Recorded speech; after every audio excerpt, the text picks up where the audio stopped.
Joe Biden is a man whose life is defined by politics. He has spent a half-century in D.C. and is largely responsible for many major decisions made by our government over that time. His blue-collar Pennsylvania upbringing, combined with his friendly demeanor, make him likable despite his shortcomings. He is an older white man, making decisions for everyone who is not an older white man.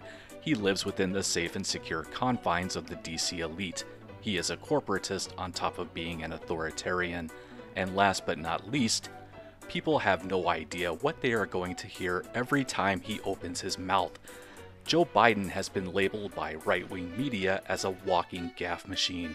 It's been well noted that he has a history of stuttering, something he had to overcome early in his life.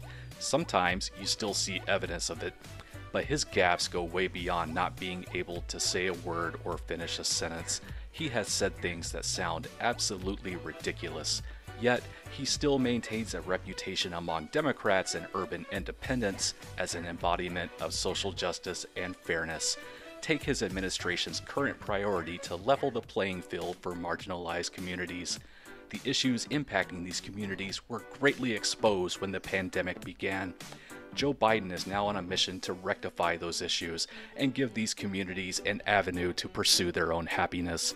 Biden ran on a campaign of undoing policies created by Donald Trump's administration, policies rooted in white supremacy, as people were told. But now that he is president, what has he actually done? Aside from signing executive orders and presidential memorandums, what monumental progressive legislation has he delivered? Let's get one thing straight. Joe Biden's most presidential quality in the eyes of Americans is that he is not Donald Trump. He's a nice guy.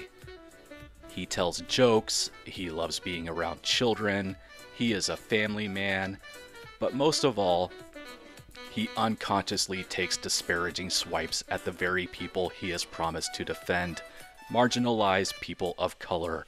Just listen to the things he has said only recently. You got more questions, but I tell you, if you have a problem figuring out whether you're for me or Trump, then you ain't black. We have this notion that somehow if you're poor, you cannot do it. Poor kids are just as bright and just as talented as white kids. Got the first sort of mainstream African American who is articulate and bright and clean and a nice looking guy. I mean, that's a storybook. And by the way, what you all know, but most people don't know, unlike the African-American community, with notable exceptions, the Latino community is an incredibly diverse community with incredibly different attitudes about different things.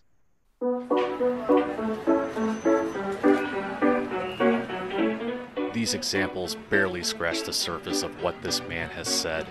Go even further back in time and you'll find gems Biden said that his peers would have you believe is the mindset of the Trump right. He once told black people to their faces they aren't capable of raising their own children. He has voiced support for damaging drug war policies like mandatory minimum sentencing and his refusal to budge on his marijuana stance. A real progressive hero, that guy. Hey, Joe, do you really want to make things better for people of color? Stop letting the state prosecute them for enjoying the way a plant makes them feel. Why can't the government just let people enjoy things? Many times he has expressed his expectations, or lack thereof, for people of color.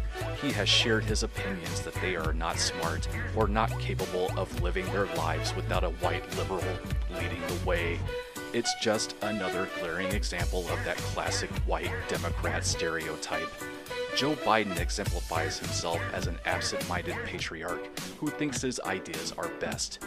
He is a hypocrite who expects you to not remember his disparaging statements, but does expect you to remember all the good things he has done for you. He is your racist grandpa. He wants your trust, your respect, and your admiration. He aims to earn all of it the only way he knows how, like a politician. He seeks to earn your respect through gaslighting, fear-mongering, and deflecting negative press. Manipulation, the U.S. government's favorite pastime. Public opinions on social issues are always evolving. Joe Biden wants you to think that he is changing with the times. He wants you to think that he has learned from the sins of America's past. His words would suggest otherwise. Well into the 21st century, he still lets out those deeply embedded racist opinions. He has made some decisions as president that appear on the surface as necessary, but they go nowhere near far enough. Federal inmates are no longer sent to private prisons. You might say that he has no control over respective state criminal justice policies. You are correct. But when is he going to make that plea to state governors to follow suit? Now, at a time when Black Americans are legally purchasing firearms at a rapid rate because they are tired of no longer feeling safe in their own environments, Biden is trying to make that even more difficult for them. His reasoning? Gun violence in America is an international embarrassment. Never mind the fact that Joe Biden has been part of a government that has needlessly murdered countless numbers all over the world in the name of policing the globe. Is that not an international embarrassment? How about the fact that America continuously shows its hypocrisy by creating global policies that benefit itself, only to cry foul when other developed countries attempt to do the same? We've meddled in elections. We've even staged military coups to install leaders our government wanted in place in those countries. Was that never a problem? Why don't things ever change? People keep asking that. The reason is America allows old relics like Joe Biden to stay in power. He had been chasing the presidency for almost 30 years when he was elected. He failed in the past due to getting caught spreading falsehoods and plagiarizing speeches. He's not the only one who does that, obviously, but he got caught. He was vice president for 8 years, and a lot of people thought that would be the closest he would get. Everything changed after 2016. In 2020, all he had to do was not be Donald Trump. As Joe Biden continues to stumble and bumble his way through this term, he will provide plenty of cringeworthy moments. Imagine your racist grandfather coming to visit on Thanksgiving.